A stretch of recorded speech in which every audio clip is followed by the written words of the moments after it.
Some men know all too well that celibacy and the call to priesthood don't always go hand in hand. Bernard Lynch resigned from formal ministry 2 years ago so that he could live more openly with his partner. The Irish-born priest was a high-profile campaigner at a time when AIDS was ravaging New York's homosexual community. He spent much of his priestly life battling with the church on behalf of lesbians and gay men, and knows many priests who flout the rules on celibacy. The church, he says, cannot continue to ignore this. Two are not intrinsically linked, celibacy and priesthood, as we well know. So change is necessary.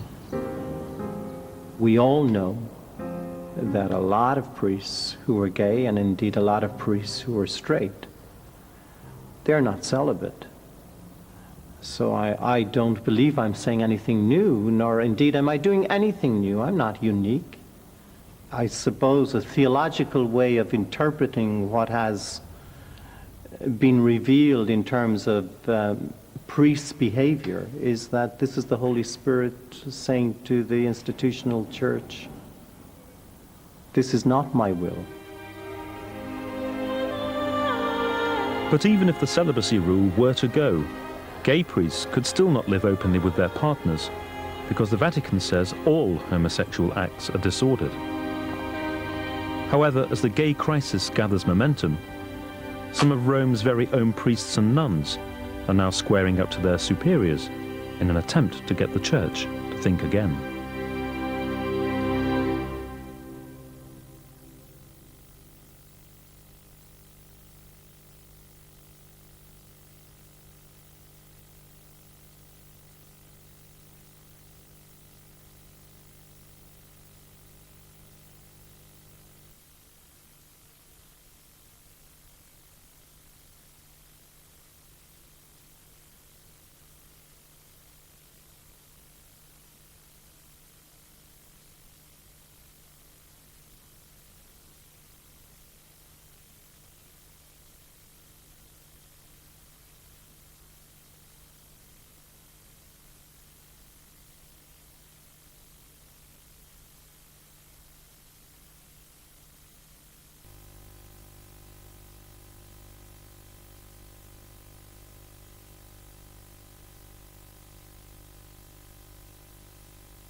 The Catholic Church is in the throes of an identity crisis.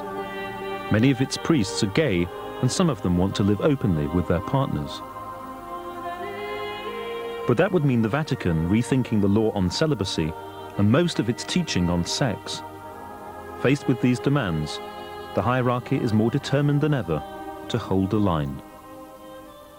The sticking point comes, say, when it comes down to sexual genital activity, which the Church has consistently said and still says is restricted to the marital state. When we're talking about homosexuality, and particularly homosexual genital acts, we're talking about a person going in the wrong direction and therefore not achieving the purpose for which they were created, and not achieving their fulfillment and deep happiness in life. All major religions that I know of have the heterosexual paradigm as their modus operandi in terms of a sexual ethic, because it perpetuates itself through the population cycle. And I think that's very normal. I think that's very natural. But again, an ethic that ignores and excludes 10% of the world population that are otherwise made is not human and cannot be of God.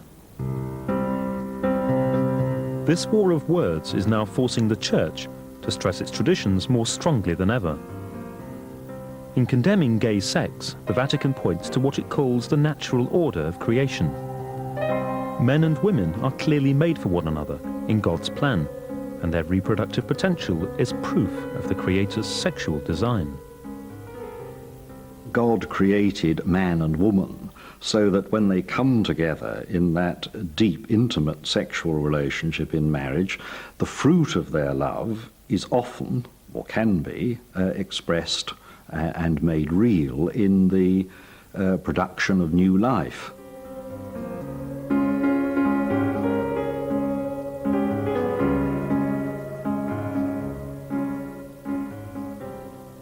Has God somehow erred in creating a constant 5–10% of the human population as gay? I mean, he created Adam and Eve, but he also created Adam and Steve. No, I don't think God errs at all. Again, it comes back to this question, which people will not acknowledge these ways, that there is sin in the world. It's the old problem of original sin.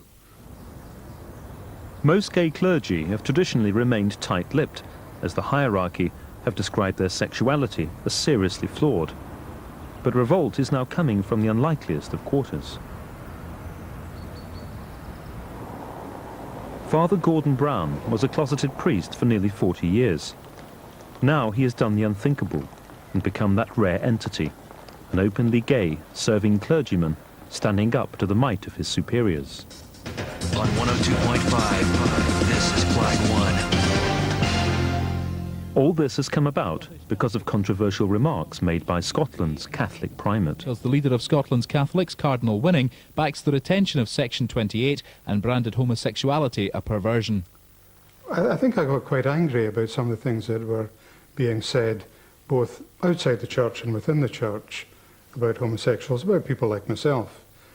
Things like, that homosexuals were a danger to marriage. If you're a homosexual, follows that you're a paedophile. Father Gordon then received a phone call from a newspaper. It had received a tip-off that he was brooding. They wanted to know if he would speak out. He agonized about it for 48 hours, and then he bit the bullet. Provoked once too often, one Sunday morning, Father Gordon finally kicked down the closet door. His outburst unveiled a whole underground network of Scottish gay priests. Last night revealed that a secret homosexual community of priests has been set up under the noses of Catholic leaders. We meet regularly, and I'm drawn to other gay men for support. We're doing a good job, but we have been forced to shelve our sexuality, and it's hard. I don't have a partner, and I lead a celibate life, but there's a major side to me that has had to be shelved. I think I would expect, above all from the church, the compassion and the understanding of Christ for gay people in the church and outside the church too. And sometimes that hasn't been coming over all that clearly, and that was part of my anger. It's a bit of an irony here, isn't it? If it wasn't for the words of perhaps Cardinal Winning and some of the other church authorities in the Section 28 debate, you'd still be in the closet. I'm sure that's true. Yes, I wouldn't have done anything about it, I think, me being me. It was a much braver act than his modesty suggests. He was the first Scottish priest openly to challenge the cardinal by coming out so publicly. If Cardinal Winning chooses to step up the war of words, he must now know he has a closet army waiting in the wings.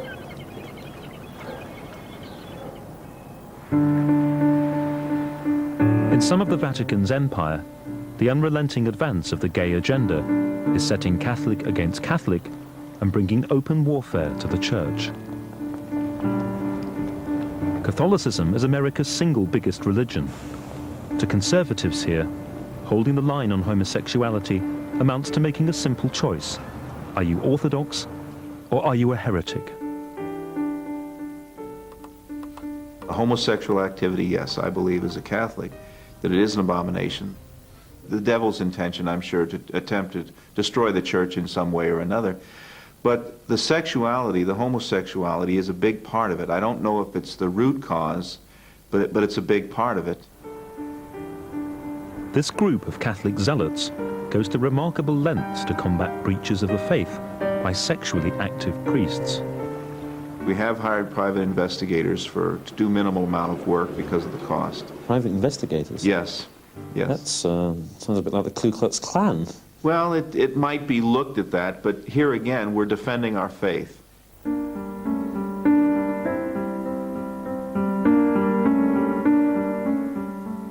Mr. Brady, how much do private investigators cost?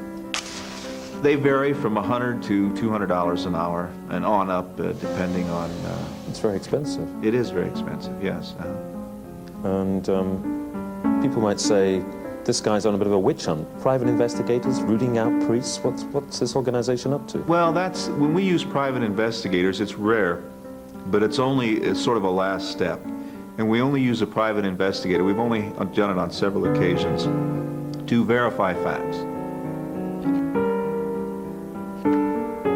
Roman Catholic faithful have succeeded in removing a number of clergy from their posts. They explain their actions against those who practice gay sex on the grounds that they're defending Catholic orthodoxy. What I'm basing my belief on is what the church is teaching. And what the church teaches is based on revelation, tradition, and scripture. But is the Bible as clear-cut as it seems? It does contain a handful of passages which appear to condemn same-sex acts, which some Christians say proves the issue is cut and dried. It's in the Bible. The Bible! You read the Bible, you pervert! But nowhere in the Bible is homosexuality discussed in the context of a committed, loving relationship, and taking the scriptures at face value can be a dangerous game. Slavery is justified in the Bible. Women being stoned to death is justified in the Bible.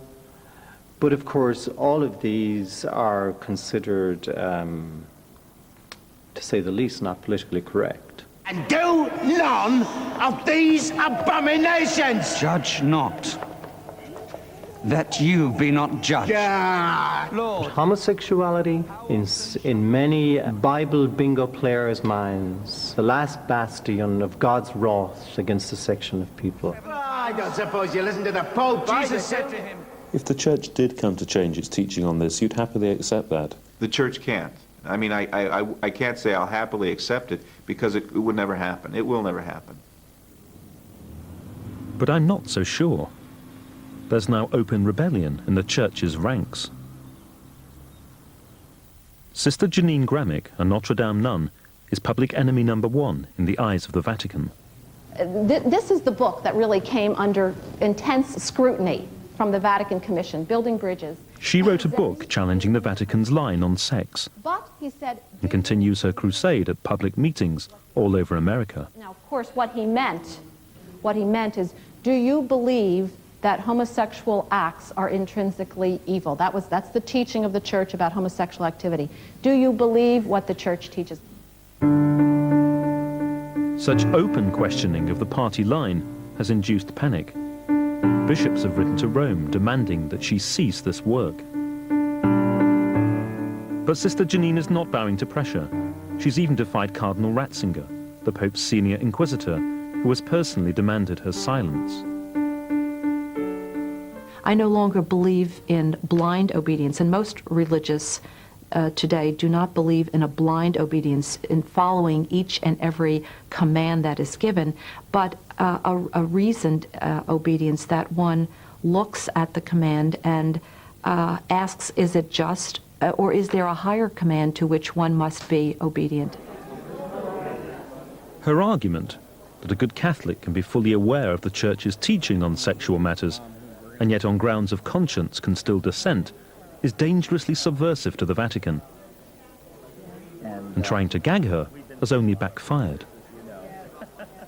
It has placed the whole issue of lesbian and gay people much higher on the Church's agenda. So this has achieved the opposite effect, I think, than what the Vatican had intended.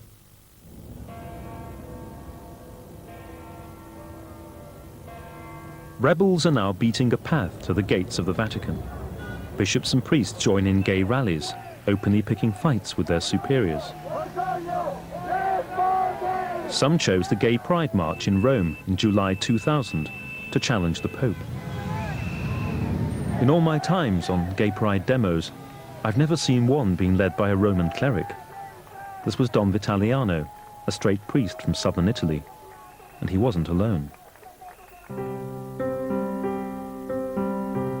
The gay-friendly bishop, Jacques Guyot, was banned by the Pope from addressing a conference of gay activists at a hotel near the Vatican. The Frenchman obeyed the Holy Father and did not attend.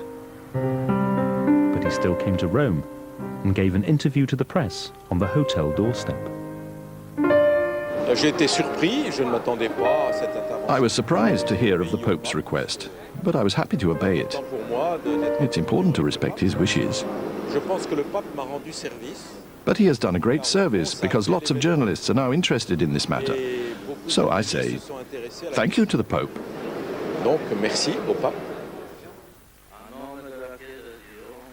Shortly after the Gay Pride March, the Pope spoke publicly about his personal anger regarding the parade, which he labelled an affront to Christian values. Vatican TV filmed this speech, but we've been banned from using it. The Pope's remarkable outburst here on the balcony of St. Peter's not only betrayed his own personal sense of bitterness against the event's organisers, it also revealed something rather more profound. Deep down, the Curia, responsible for the Church's teaching, know that this subject has the potential to destabilise the entire edifice of its sexual doctrine. Because Catholicism teaches that all sex must be marital and be open to the possibility of procreation, anything which denies this, whether it be homosexuality or contraception, is a sin. This teaching is like a house of cards, and the mounting clamour for change could have far-reaching implications. If I were a heterosexual person, especially a heterosexual woman, I would be exerting all of my labor on behalf of the question of homosexuality in the Church, on the theory that that question would be the one that would lead to a re-examination of sex in general and to re-examination of doctrines like the ban on artificial contraception and so on. The Roman Catholic Church is in a mess on issues of sexuality, and it knows that it is in a mess.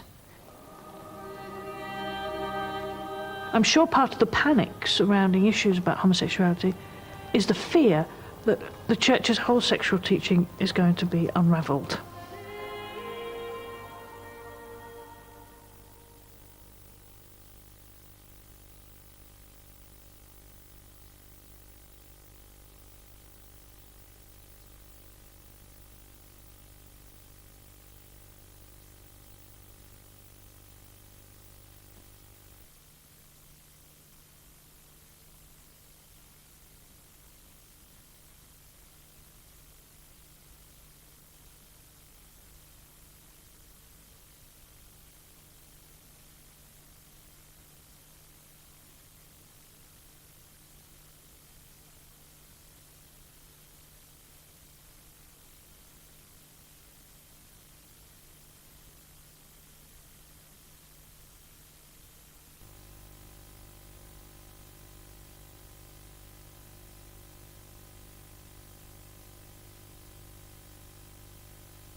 The demand for a rethink on gay sex from both clergy and ordinary Catholics faces the Church with an uncomfortable question.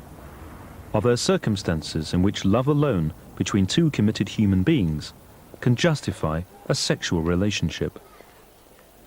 We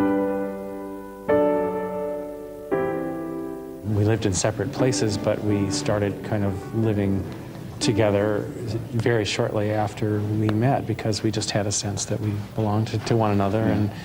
And it's kind of more a matter of picking the date than whether or not we're going to do it. It was sort of when rather than if. This is the wedding of 47-year-old Catholic Joe McMurray and his partner of 2 years standing, 32-year-old Eric Cole. This scene is anathema to Catholic traditionalists. Joe can't declare his love for Eric and the church he was baptized into, so the two are marrying in the Metropolitan Community Church in San Francisco. You know, so many times, as you know, that the debate rages on in the Christian tradition about whether two people of the same gender, of the same sex, can share in a marriage. And I want to say clearly to this group of people and to all who will hear this, that you are two of the most Christian men that I know. You have consistently cared for the poor ever since I have known each one of you. In fact, that's how I met you, Eric, showing up on your day off to work at Simply Supper. And Joe, of all the years that I have known you, you too have served the poor, and each of you have worked for justice in your own way. And you have been loving in your encounters, and you have honored your families. If that's not Christian, I don't know what is. Catholic orthodoxy would be prepared to acknowledge Joe and Eric's love for one another as long as it remains platonic, but it mustn't be expressed sexually. Homosexual genital acts, and I think it's very important to be quite specific about this. It's very hung up on genitals, isn't it?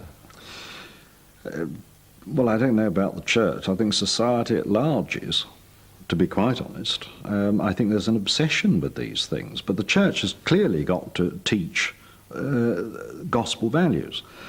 One of those gospel values, again, as interpreted by the tradition of the church, is that homosexual genital acts are wrong. They are sinful. It's notoriously true that Catholic theology, at the same time that it accuses other people of being fixated on sex, has an almost pornographic view of sexual relations so far as it focuses just on bodily organs, their relative positions, and what they do to one another.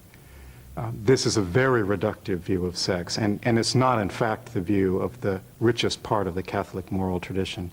The Catholic moral tradition has always wanted to see bodies as caught up into a higher significance, caught up into their spiritual value.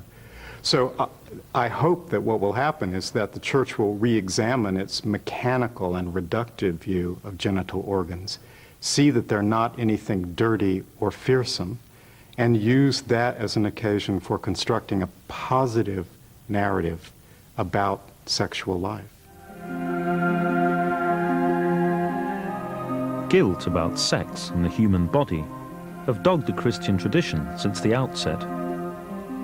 This hang-up permeates deep into present-day culture, whether you're a believer or not. Yet this is deeply ironic, because Christianity preaches that in Jesus, God took on mortal flesh. He became incarnate, human like us in all aspects, sexuality included.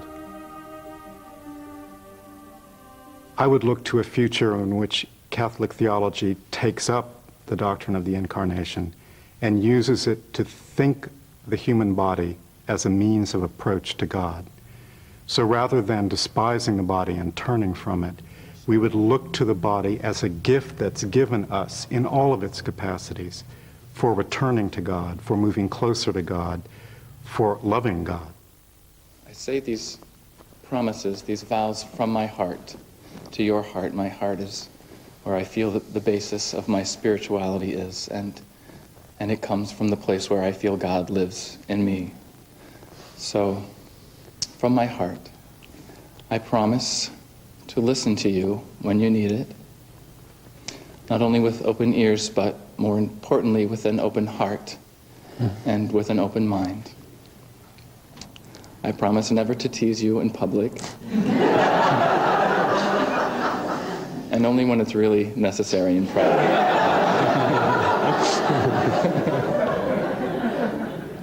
Sweet Eric, whenever I show your picture to someone who has not yet met you, I am always compelled to tell them this truth. You are every bit and more as beautiful on the inside as you are on the outside. Catholicism puts any sexual expression of Joe and Eric's love on a par with artificial contraception. since neither activity is open to procreation, both are morally evil. Yet the Church is strangely inconsistent in the way it applies its teaching. The Church in the 20th century certainly has moved towards a much warmer view of marriages between sterile partners or marriages in which, for one reason or another, there can't be procreation. So I think that you already see in the Church's doctrine of marriage a view of sexuality that transcends reproduction. And we can use those principles, I think, as well for non-heterosexual unions. So sexual love is allowed, it appears, in situations where procreation is impossible. It just mustn't be between members of the same sex. Eric, with this ring, I pledge to you my love and my life. Joe, with this ring, I pledge to you my love and my life. And now, the two of you. By the power invested in me, by God, and by this church, I pronounce you partners in love and in life.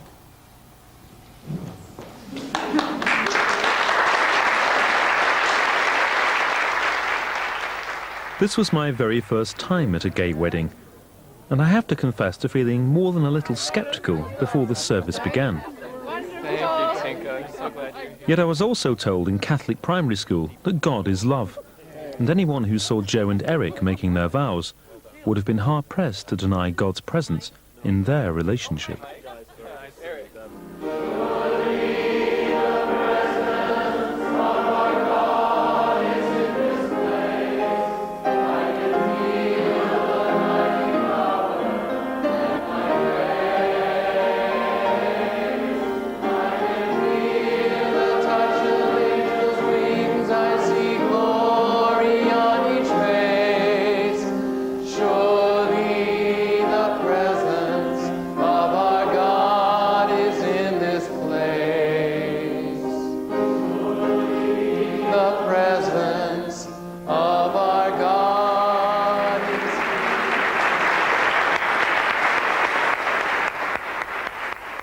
Pledged everything today to Eric, your life, your love, your body, everything.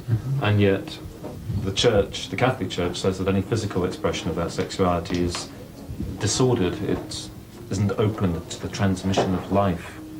I say to that after today the same as I said it before today, and I just think that it's based on some misguided thinking and beliefs that are founded in human configuration, not in divine configuration. I don't for a minute believe that God values one type of relationship in life over another.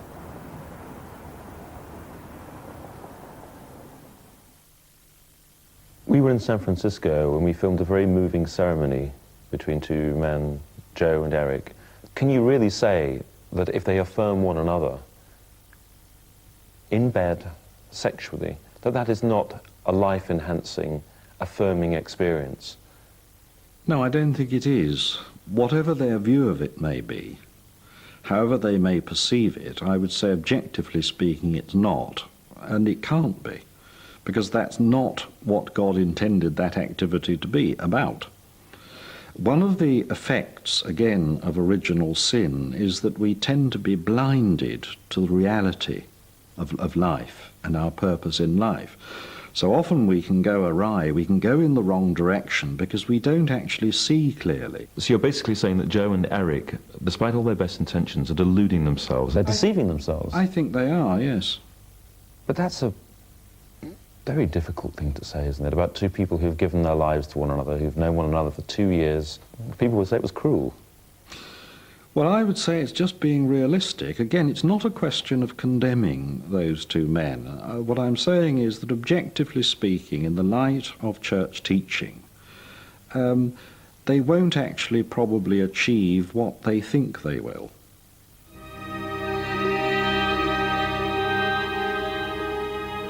Non-Catholics among you may ask, how can gays and lesbians stay in that church? Well, it isn't easy. if you're a gay man like me, the option from my church is be celibate or be condemned as a sinner. But I'm not giving up, and I believe that for the church hierarchy, gay sexuality is now an advancing and unwelcome gift, which threatens upheaval in all areas of its life. The worm is slowly turning.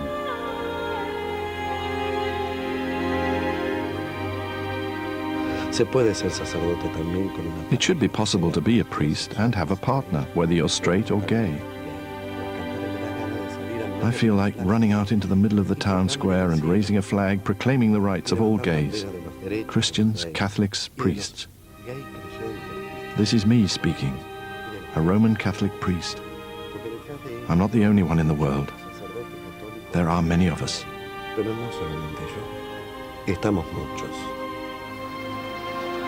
Through the crisis brought about by the numbers of gay clergy and the challenges from its priests and nuns, I sense that the Church, in the long run, will have to re-examine all of its fundamentals on human sexuality. Any change by the present Pope is inconceivable, but I hope this is one delicate area that will pose both a threat and an opportunity for the next Vicar of Christ on earth. I think that we're living in a very painful period.